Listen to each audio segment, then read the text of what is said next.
Welcome to another edition of Things Rick Beato has in his studio that I want.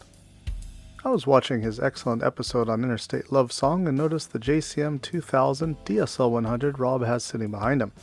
The DSL100 might not be as cool or as famous as the JCM800 that made it onto so many albums of bands in the 80s and 90s from Metallica to Pearl Jam, but I have an unhealthy infatuation with the DSL100 anyway, for one particular reason.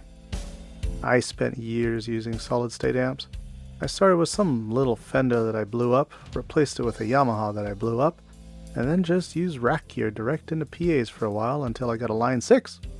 That I did not blow up, although I probably should have. But then I did a show and used a borrowed DSL100 running into a Marshall Dave Mustaine cab. It was the first time I ever used a tube amp, and it was a glorious feeling.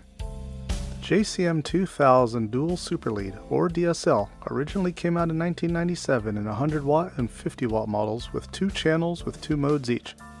It can go from clean through classic rock crunch to face melting overdrive. Later, 20 watt and 40 watt models came out.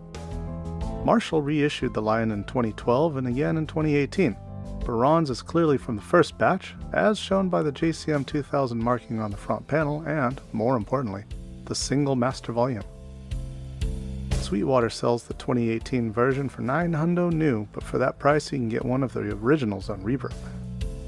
As an aside, I picked up a DSL15 at some point, but wasn't able to use it to relive my glory hour in front of someone else's amp because the DSL15 is just nowhere near as good.